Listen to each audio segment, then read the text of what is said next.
Hello, my friends. I'm going to do a Valentine's pour today, a ring and ribbon. Even the name ring and ribbon sounds kind of romantic, I think. And I'm using Arteza paints. And there are several of you that recently subscribed, and I thank you and welcome you.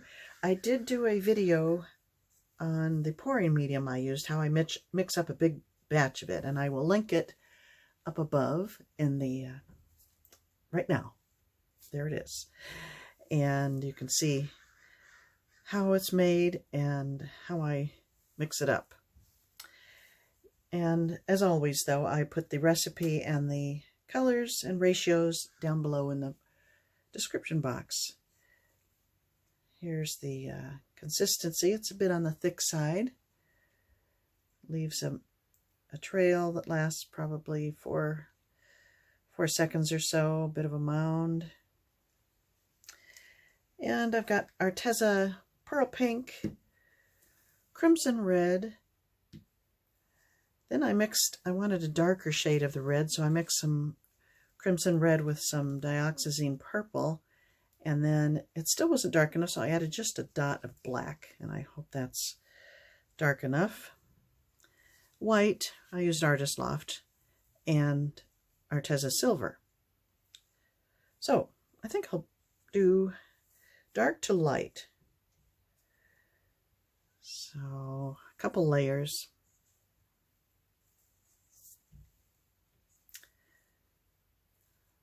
And there we go. So let's load up a cup and get to work. I'm using the turntable. You don't need a turntable, but it's kind of fun to use.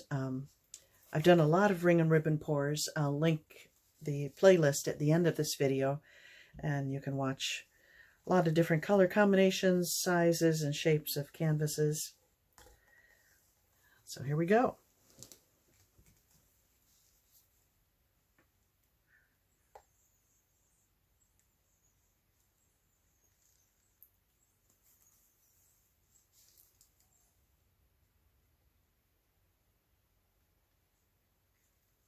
No silicone.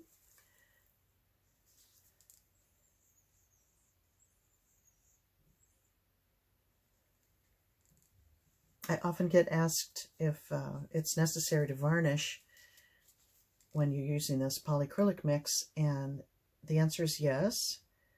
I think it was developed in hopes that you wouldn't need to, but it is still required. It dries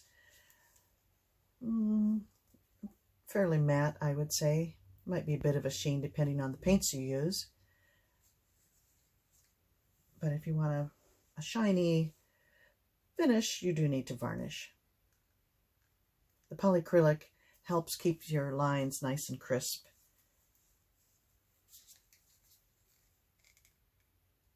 Looks like maybe 3 layers.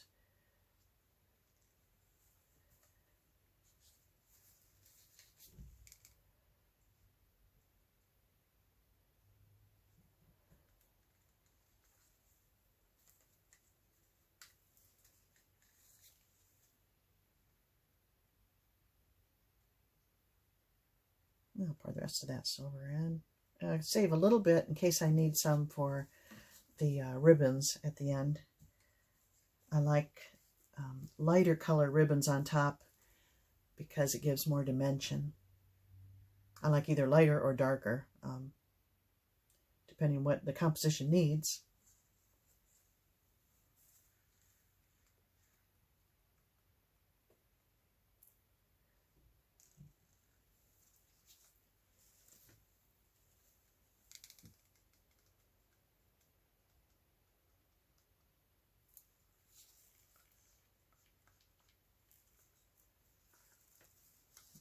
Okay, almost there. I'm not a pink fan and generally, so I don't pour with pink very often, but it certainly calls for it with this holiday.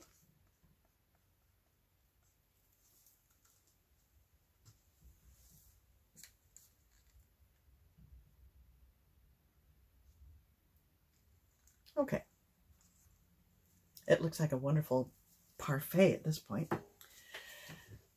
Okay. Okay, I'm going to do pretty much what I did with the last pour, where I'm just doing a straight pour about 2 or 3 inches off the surface and rotating the canvas as I go. And here we go.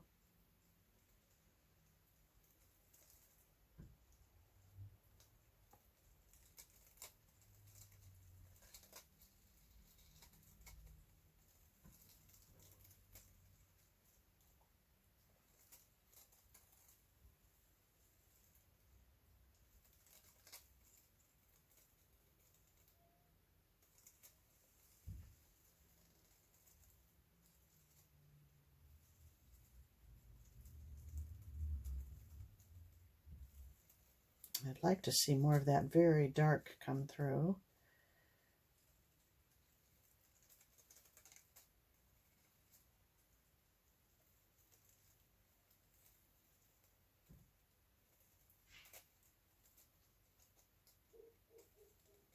There it comes, I think.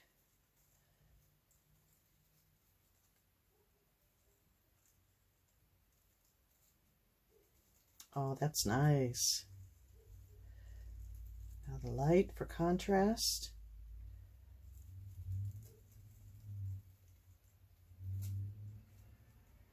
I hope the silver wasn't a mistake.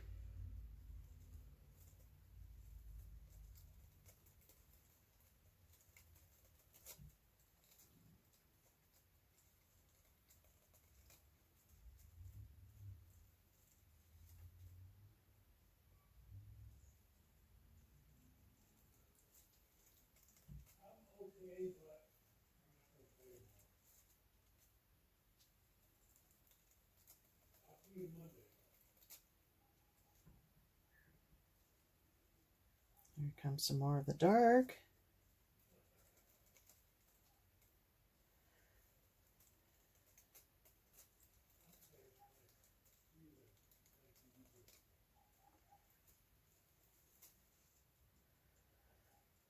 Just take your time.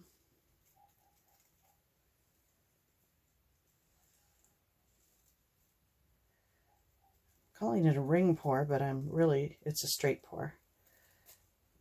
Because I'm not making little circles at all. Just letting it fall straight down, although it's moving as I talk.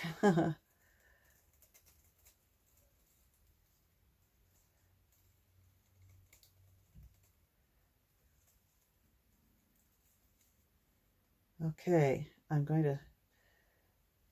to stop now and make some ribbons. Just waiting for the color to change a little bit.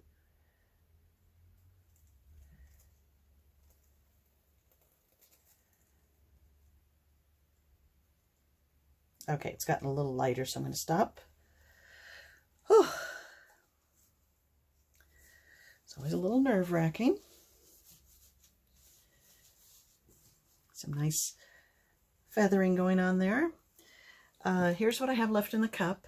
My white has really gotten lost in there, so I'm going to add the white I have left into the cup.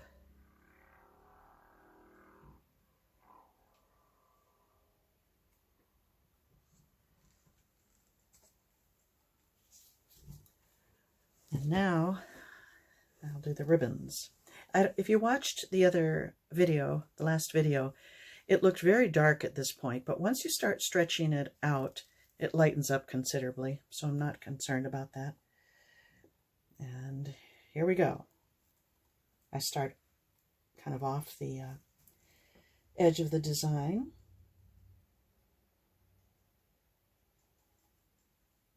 Try to be as graceful as possible with your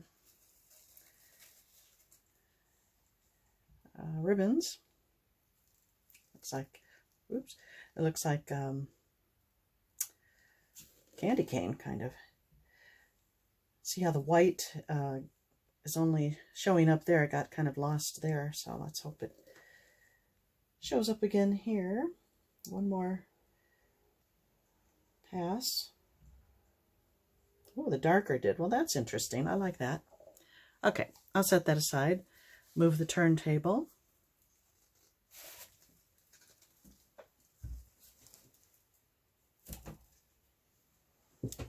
And now it's time to tilt. Let's see, I'll move it here and mark it so I'm...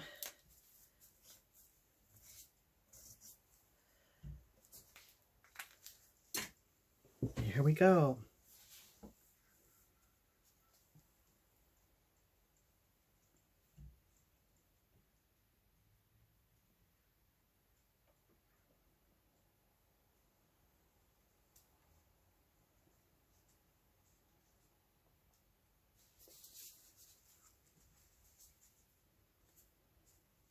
I like when the ribbons meet the edge of the canvas like that.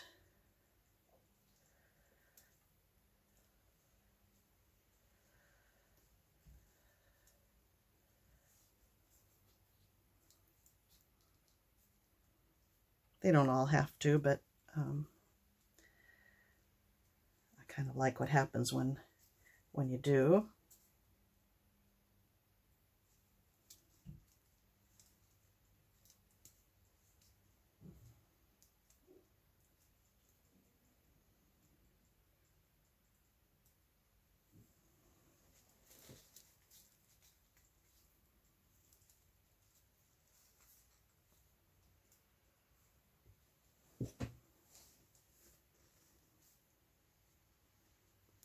Like the last pour, I'm kind of losing the dark again, so I'll probably come back with some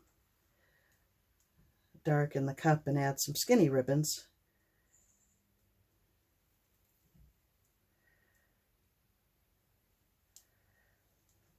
May look more Christmassy. I guess it could be both.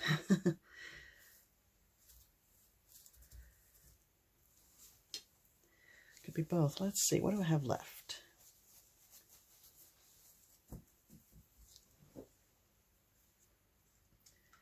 I think I shall pour the dark I have left into the pink cup and drizzle that.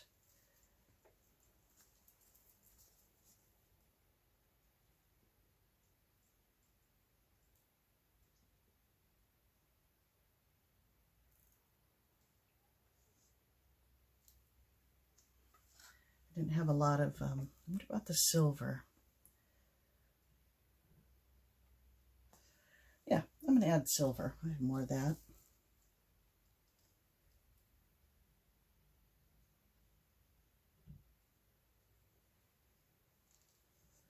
So I've got a little pink, a little of the dark, deep burgundy, I guess you'd call it, and silver. And now I'm going to add some skinny ribbons. And I won't tilt. So here we go. Oh, maybe I should do kind of a heart-shaped. I almost have one going here. Yeah, that's what I'll do.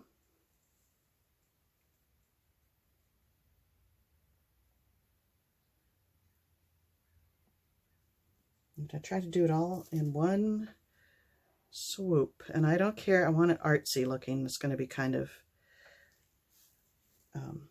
lopsided. Here we go.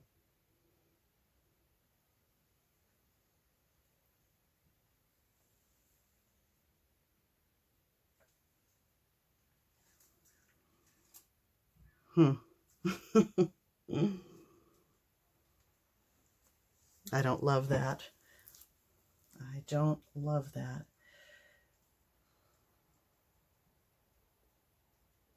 I'll add another one.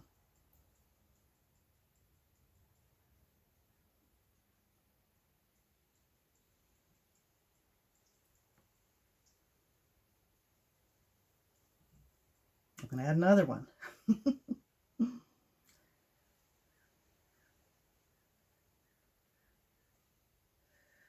I don't want to run out of drizzle. That's a problem. So I'm going to scrape what white I have left on here.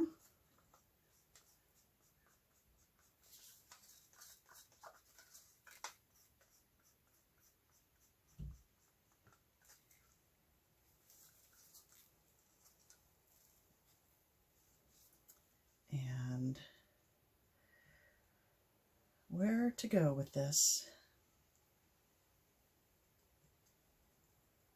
Okay, folks, last one.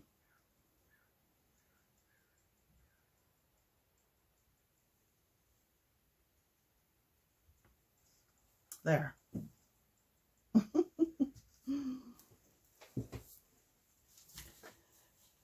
Well, I don't hate it. Let me turn it around and show you. I love it. I get in trouble when I'm negative. There you go. That's my take on a Valentine's pour.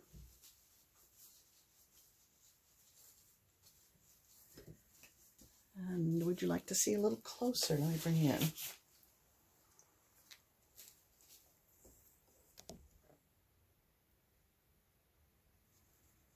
This is the only mix I've found that will maintain these nice crisp lines. So if you're interested in trying this, I really suggest you make up a batch of this pouring medium. Look at that. I like that down there. Yeah. That's fun. I think I do like it. Okay, my friends. Thank you for joining me, and I'll see you next time.